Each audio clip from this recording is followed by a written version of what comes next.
Hey guys, what's up? It's Opal, and today I'm going to be doing a basic lighting tutorial for Fortnite thumbnails in Blender.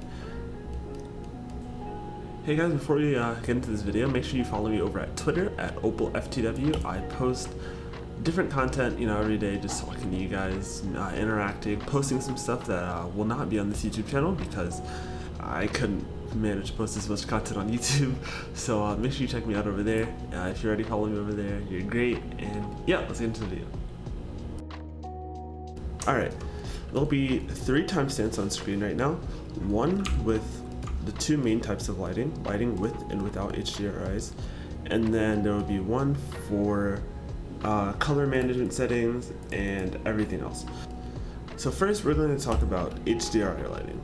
So if you don't know what an HDRI is, it basically stands for a high dynamic range image. So basically it's a 360 image of an environment, and it gives you different lighting. So first thing you do, add an environment texture. Go into your nodes, your world editor, and then connect environment texture to color.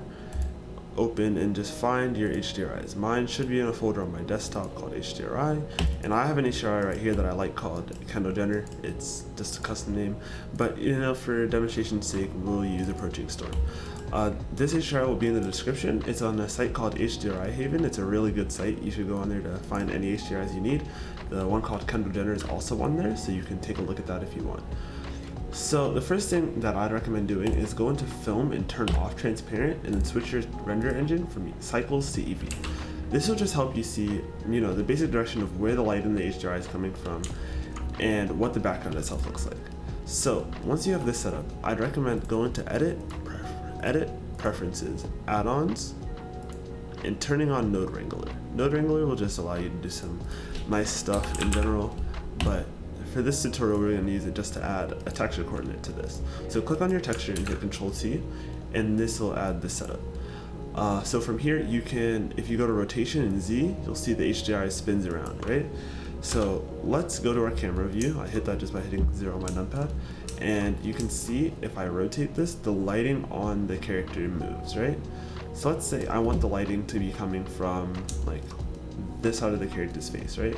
I just move. You can just move it until it, it looks like it's coming from there, or you can just go behind the character and look for where the sun is, which is right there, and just make sure it's at the right angle. So now once you have that, you can go back to cycles, and as you can see, once it loads up, you can turn film transparent back on. Now you should be able to see. So now you should be able to go back into render view, and you should see a slight highlight on the character's face. It's not too much, but HDRIs do help you get your basic lighting from this to this. So once you have this, another thing that you're really going to want to do is adding rim lights. Rim lights are basically lights that are coming from the behind your character to light their sides, if that makes any sense. So when I do this, I like to go to sampling and turn it to branched path tracing. This will just help you see your render result a little bit quicker. So from here, I go into my camera on both on both tabs right here, and I go to camera, viewport display, pass part out, turn opacity to 100. You could also get the same effect just by going into this tab right here and turning on render region. But it doesn't do anything in viewport, it just makes it so in this camera here, only the render will show. But I prefer pass part out just because it makes it black. Black looks cool. So I added my area light, and I changed mine from square to disc. It's just personal preference. I don't know if it does anything, but then from here, let me get a slightly better angle for the camera so you can see these lights better. So we'll go from down here.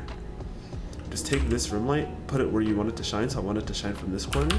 And you can double tap R and point it either at the camera, or you can point it past the character so the light goes straight past.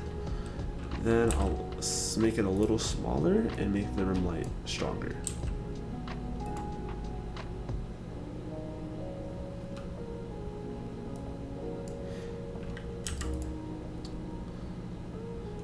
So now you can see we have this nice, nice sharp rim lighting effect going on right on the edge of the character.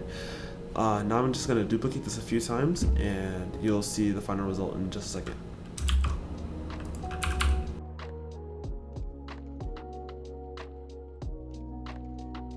Okay, so now you can see that we have nice rim lights going pretty much all around the character. These are only 30 rim lights. You can move them a bit closer if you'd like to make them not as high as strength, and put them all around the character just to get a sharper effect. But that's basically the start for rim lights. Then from there, you're going to want to add a little bit more shadow to your character. So I like to turn down my HDRI strength maybe like 2 or 3 points. I will go down 4, just so the light isn't super bright, and then adding my own lighting. So the first light I'll add, you're gonna wanna make sure it aligns with the HDRI.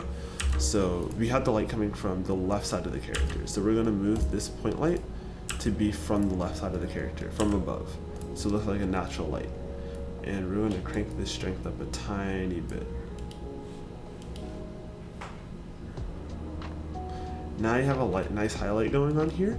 And then I'll duplicate this light with Shift D and add an area light, and I will point it pretty much in the same direction, but it's going to be a bit lower to light a little bit lower and a bit bigger to light the rest of the character. Turn the strength down.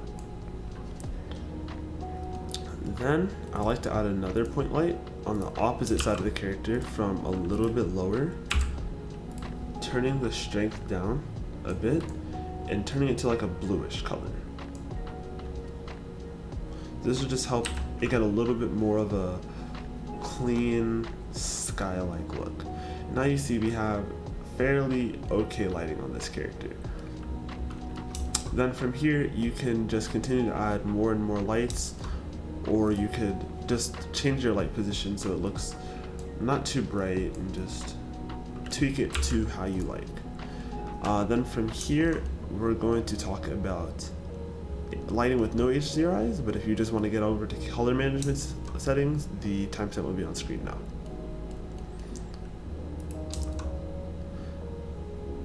Okay, now for lighting without HDRIs. So we're going to remove all of these lights because we don't need them right now, and this HDRI as well. The first thing I like to do is go into my background node and change this to like a slight bluish, like maybe like this, a little brighter, and about this strength. It's really blue right now, but we can tweak this as we go on. Something like this. Then go to ambient occlusion and tick that on. I like to turn mine to about 0.5, and this just adds, some natural lighting. So it looks really flat right now, but this is just your standard, no lights. Then from here, I add 2 sunlights. This is really good because it will give you your main lighting source, which is very important, and then it will give you your sky lighting kind of. So I like to turn this to about 5 strength. For this skin, that's a bit harsh, so we'll turn it down to like 3. Then duplicate this light, rotate it pretty much to the opposite angle. Oh, also make this light a little yellowish, just for that sunlighting effect. Then make this light a little bluish. That's a little too purple for my taste. Make it a little bluish and turn saturation down. Turn the power down. Now, but you can see there's a small issue here. We have very sharp shadows. So an easy way to fix this, go to your sunlight and turn the angle up. I like to turn my angle between 30 and 18. So I'm gonna keep mine at about 28, about 35 to 18. So I think this is about good. I'm gonna turn the strength down a little bit more though. And I like to turn this one down, not as much, like the blue light. So we're gonna turn this to 11. Also, you can see this blue light's a bit too blue, so we can always just turn this down in saturation, make it a little darker in value, maybe a bit more saturated. All right, now we can see these lights. We can also affect their height and like how high or how low it is. So we'll make the angle come pretty sharp, so the shadows are very long. And so now we have very basic skylighting, which is near what an HDRI would be, but it gives you a lot more control. Then from here, you can go ahead and add your rim lights. So add an area light, rotate it towards the character, and put it behind them. Go into your camera in viewport. The way that you get these black bars is you go to click on your camera, go to pass part out, turn it to 100, and or you can get the same effect in your render tab by going, like if you zoom out a bit and you don't have passport out on, you can go to this tab and turn on render region, and it'll just render what's in this border. But I like passport out because it's black and it looks cool. So we're gonna get a little bit more unique angle on this, just so you can see the rim lights a little better.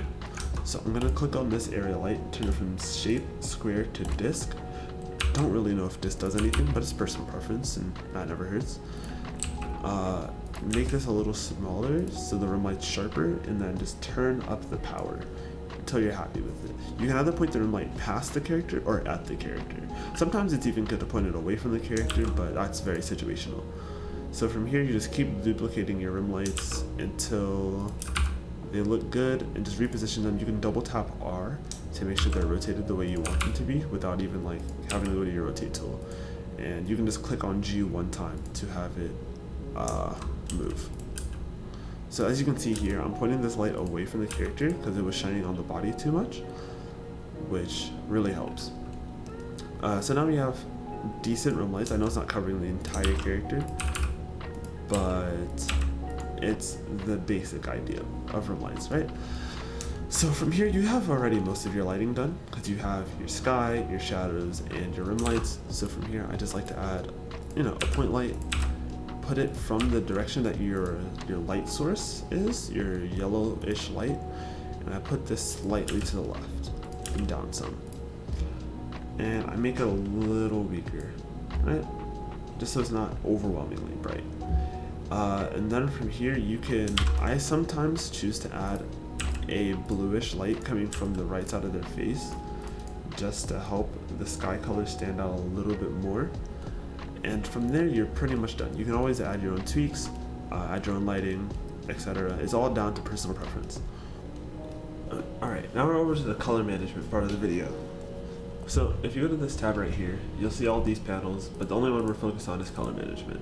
Your colors will look something like this when you first load up your file, if you haven't changed it yet. If you have changed it, it should be on medium high contrast. Medium contrast is default. It's the same as none. So medium high and high are the ones that I prefer. Some people like very high contrast. I'm not a huge fan just because the colors are really bold and it doesn't give you a lot of room to work with in Photoshop. So I like to keep mine on medium high.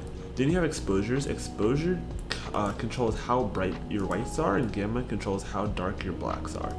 So I like to turn up my gamma a tiny bit just to brighten the image up, and lower my gamma a little bit just to add some darker shadows. It looks a little nicer to me, but it's all personal preference. You can darken this and raise this if you want, but I don't know, it's completely up to you. Then you have this section down here called use curves. Check that on. That'll just make this whole section work. And the only section down here that on the actual curves, I use this bottom left little big dot here in the bottom left, and then I turn it to like 0.00, anywhere between 0.003 and 0.01. So we can go 0.05 and just keep it like that. Then black levels just control how dark your blacks are. It's kind of like gamma and exposure, but a little more control. I wouldn't recommend changing any of these sliders individually because you can see this make it red, this will make it green, this makes it blue. Same thing here. It's weird. So just click and drag straight down and move them all together. And I move my blacks up a few values depending on what I'm working on. 0.1 is usually fine. 0.01, I mean. Then your white level is the same exact thing, but you move it down instead to see how bright your whites are, and I turn them down a few, like maybe around here. And then maybe my blacks off to like 0.05 if it's a bit too strong on specific cases, and just paste that all in. And that's basically that for color management. You can always, play with your ambient occlusion, but that's not exactly color management. But yeah, that's pretty much it for color management. So I hope you guys did enjoy this video. I hope it helped you out. If it did, leave a like, comment, make sure if you need any help, let me know in the comment section, or message me or comment on my Twitter, which should be in the description down below. So yeah, later.